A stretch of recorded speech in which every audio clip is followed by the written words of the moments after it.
10 मे 2026 पुण्यातील हडपसर भागामध्ये असणाऱ्या एका हॉस्पिटलमध्ये बॉम्ब ठेवल्याची माहिती मिळाली होती। कोणत्याही प्रकारचे टेरर अँगल या पूर्ण घटनेमध्ये नाही है। हे फक्त एक इंडिव्हिज्युअल ऍक्ट होता आणि त्याचे मोटिव्ह प्रथमदर्शनी काही एक्सटॉर्शन करण्याची हेतू असल्याचे प्रथमदर्शनी दिसून येत आहे। हा बॉम्ब साधारण 5:30च्या सुमारास हॉस्पिटलमध्ये पहिल्या मजल्यावर असणाऱ्या स्वच्छतागृहाच्या बाहेर ठेवण्यात आलेला होता आणि एकूणच ही घटना जेव्हा समजली तेव्हा या संपूर्ण भागातील नागरिकांमध्ये एक भीतीचं वातावरण निर्माण झालं होतं। 10 मे 2026 पुण्यातील हडपसर भागामध्ये असणाऱ्या एका हॉस्पिटलमध्ये बॉम्ब ठेवल्याची माहिती मिळाली होती।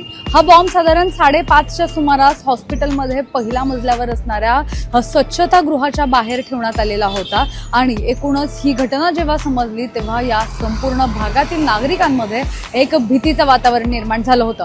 मात्र या सगळ्या प्रकरणावर आता पुण्याचे पोलीस आयुक्त अमितेश कुमार यांनी एक पत्रकार परिषद घेतली आहे आणि या सगळ्या बातमीचा खुलासा केलेला आहे।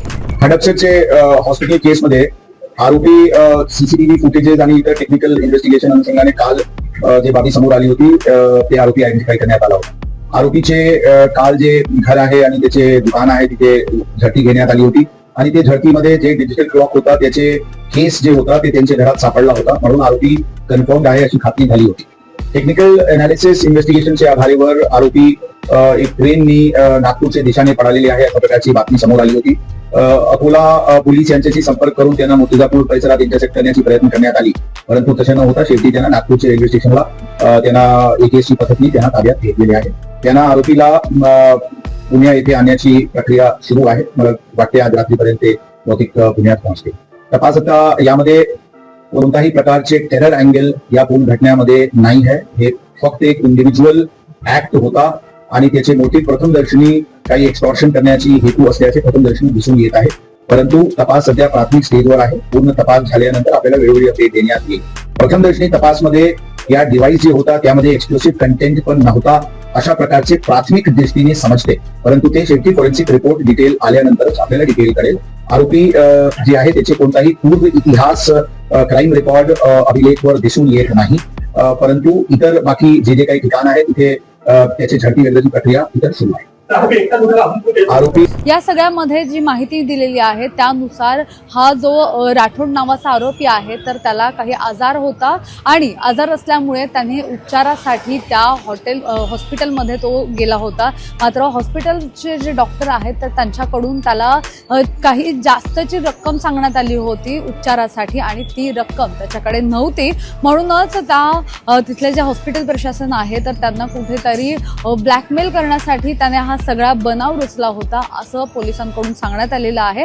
या सगळ्यामध्ये जो तपास करण्यात आला होता त्यामध्ये एक महत्त्वाची गोष्ट समोर आलेली आहे, जसं की जो टायमर बॉम्बच्या याच्यामध्ये जे त्याने टायमर लावलेलं होतं तर त्या टायमरसाठी जे डिजिटल वॉच त्याने वापरलं तर या वॉचचा बॉक्स पुणे पोलिसांना हा तपास करत असताना त्याच्या घरी सापडला। जेव्हा पुणे पोलिसांनी या सगळ्या संदर्भातला तपास केला तेव्हा त्यांनी सीसीटीव्हीच्या माध्यमातून जवळपास 13 ते 14 जणांना संशयित पकडलं होतं। संशयितांच्या घरी जाऊन त्यांनी तपासणी केली आणि यामध्ये 2 ते 3 जणांना सुद्धा सीसीटीव्हीच्या माध्यमातून त्यांचे सीसीटीव्ही सुद्धा व्हायरल झालेले आपण बघितले। या जेव्हा 13 ते 14 जणांच्या घरी जाऊन त्यांनी तपास केला तेव्हा त्यापैकीच एक हा राठोड होता। याच्या घरी जेव्हा ते तपासायला गेले, याचं दुकान आहे, या दुकानामध्येच तो राहतो। या दुकानामध्ये त्यांना त्या वॉचचं जे बाहेरचं कव्हर आहे तर ते मिळालं आणि त्यावरून हा आरोपी निष्पन्न झाला आणि मग जेव्हा पुढील चौकशी केली तेव्हा त्याच्या आजाराचं कारण समोर आलं। मात्र हे सगळं जरी असलं तरी सुद्धा अशा प्रकारे एखाद्या व्यक्तीने बॉम्ब तयार करून एखादा हॉस्पिटलमध्ये ठेवणं हे किती धक्कादायक आहे हे आपण पाहणं महत्त्वाचं आहे। यासोबतच जी माहिती दिलेली आहे त्यांनी त्यानुसार हा बॉम्ब जो आहे तर या जिलेटिनच्या काड्या होत्या तर हा बॉम्बचा स्फोट होणारा बॉम्ब नव्हता, हा साधा बॉम्ब तयार करण्यात आलेला होता। फक्त भीती दाखवण्याच्या उद्देशाने हा संपूर्ण बॉम्ब तयार करण्यात आलेला होता। या सगळ्या संदर्भात आता पोलिसांचा तपास सुरू आहे। फॉरेन्सिकला त्यांच्याकडून तो जो बॉम्ब होता तर तो फॉरेन्सिकला पाठवण्यात आलेला आहे। या सगळ्या संदर्भात आता नेमका काय रिपोर्ट येतो फॉरेन्सिकचा हे पाहणं सुद्धा महत्त्वाचं असणार आहे आणि याबाबतची अधिकची काय माहिती आहे ती सुद्धा जाणून घेणार आहोत पोलीस आयुक्त अमितेश कुमार यांच्याकडून। कॅमेरा पर्सन अजय गांगुर्डेसह मी मोना येनपुरे, सिविक मिरर, पुणे।